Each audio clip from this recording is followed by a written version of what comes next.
Ouvrir la voie à la distribution de centaines de millions de doses à des pays défavorisés, privés jusque-là de vaccins. C'est l'objectif de l'Organisation mondiale de la santé qui vient d'autoriser l'utilisation en urgence du vaccin AstraZeneca développé avec l'Université d'Oxford.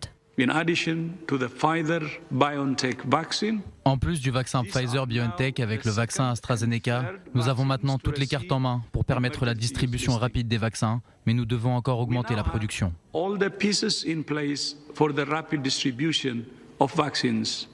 Si le géant anglo-suédois vient d'annoncer une baisse surprise de ses livraisons, les incertitudes demeurent toutefois sur son efficacité pour les plus de 65 ans.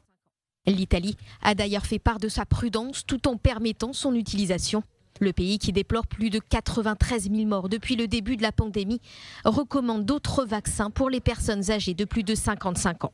L'Italie, à contre-courant de ses voisins européens, a assoupli les restrictions anti-Covid en vigueur dans la plupart de ces régions. Les bars et restaurants sont ouverts au public depuis le 1er février, tout comme les lieux aussi emblématiques que le Colisée et la chapelle Sixtine.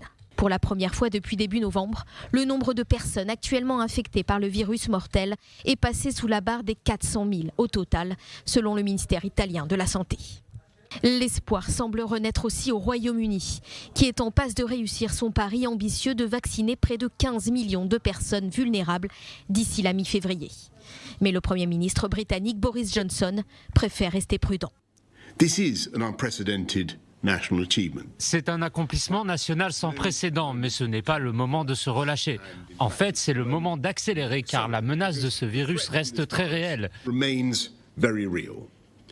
Oui, c'est vrai, nous avons vacciné plus de 90% des personnes âgées de plus de 70 ans. Mais n'oubliez pas que 60% des patients hospitalisés atteints de Covid ont moins de 70 ans.